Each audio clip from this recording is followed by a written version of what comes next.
What's going on, Jeromes? Your Minnesota Vikings are 3-0. Now, of course, we have to take the mature, high road perspective about things. It's one game at a time. It's difficult to win a game in the National Football League. Every single week is a challenge. Everyone is good. Fully get it. Fully understand it. But we just have to take a smidge, just a smidgen of a victory lap. Now, I know what people are going to say.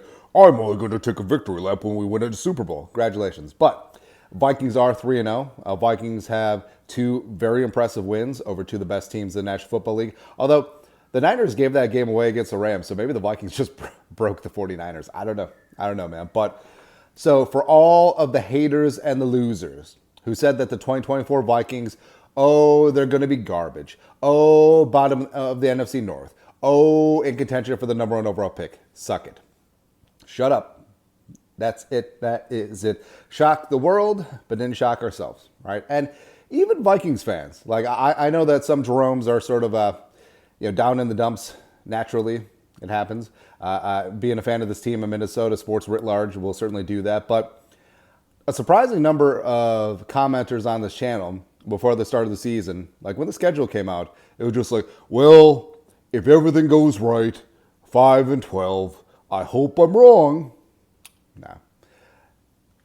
If it just took a couple of brain cells and a couple of eyeballs, just one eyeball, right? I feel like a pirate could have seen that the Vikings roster was talented, especially on the defensive side of the ball. Like they were deep, they were going to be multiple, and Brian Flores was just absolutely going to bring hell and hellfire all over the place. Like you can make a good case of Brian Flores broke C.J. Stroud. Like C.J. Stroud had his second lowest quarterback rating of 20 career starts. It was just over. He was a wreck. You could see him on the sideline, throwing his helmet, head in his hands. That's not C.J. Stroud.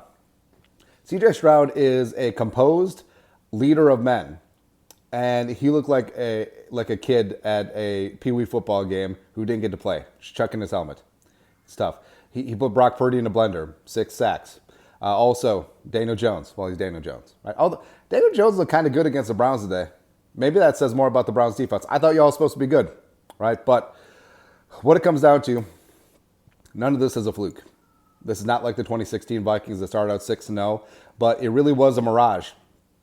Bunch of fluke plays, bunch of non-replicable plays, and as evidenced by the Vikings finishing 8-8 that year, it happens. But even the largest hater against the Vikings, right? Or even the most negative, dour Vikings fans, I'm just being realistic. Now, every single self-loathing Vikings fan, they look at this team and they have to see that there's a lot of substance there.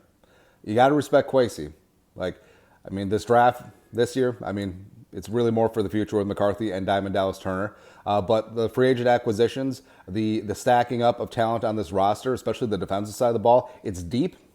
Allows them to really mix things up front. The Vikings have the best front seven mix in the National Football League. The back end ain't too shabby either. And in terms of depth, you look at Speedy Naylor stepping in for Jordan Addison. You look at Munt and Oliver stepping in for Hawkinson at this moment in time, right?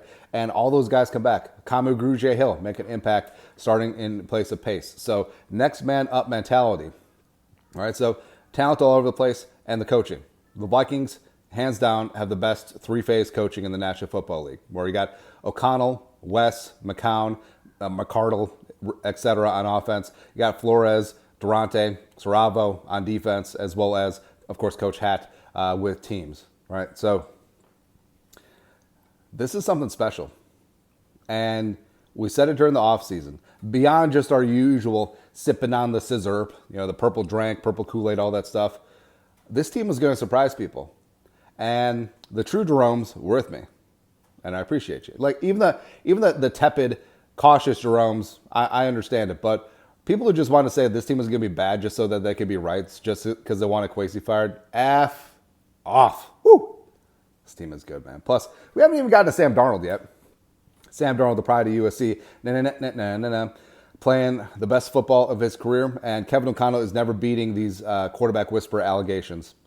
And Darnold, I'm happy for Sam Darnold, man, because everyone wrote him off as a bust. a loser for having to play before he was ready with the Jets with no weapons and horrible coaching.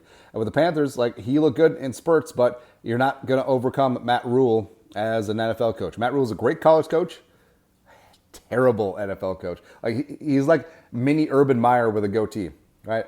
And also, like, his best receiver for both spots outside of like DJ Moore for 2 seconds was Robbie Chosen Anderson. Who knew that with Darnold getting some modicum of protection, wasn't that great today, but that a decent running game, great offensive minds around him in Kevin O'Connell and Wes and McCown, as well as Justin freaking Jefferson. Oh, by the way, a great running game with Aaron Jones. Oh, by the way, Addison, Reisner, and Hawkinson are all coming back. Woo! Come on, baby. Come on. Also, I don't know if you noticed this, but this team is different than previous years. This is the most physical Vikings team that I've seen in my lifetime. Truly. Like, and of course, I didn't see the Purple People Eaters back in the day, but I mean, 98 Vikings was more about speed and explosiveness. Some of the Zimmer defenses were great, but both sides of the ball and special teams, it speaks to the depth that special teams is so damn good as well, but they will beat you up in the trenches. And the Vikings offensive line, I mean, pass blocking, still working on that, but they can run the damn ball right at your face. Like, we're running gap, we're running power, we're running ISO, right in your MFing face. Woo! Enough of this. We're going outside zone. Here we go. Here we go. No. All of this stuff is replicable, and all this stuff travels, right? And just looking through the schedule, look around the NFC, who scares you? Seahawks 3-0. That's going to be a tough game later in the year at Seattle. Respect to what Mike McDonald and company have done. I always love Geno Smith. DK's blown up. The defense is going to look good. Yeah, fully get it. But who else?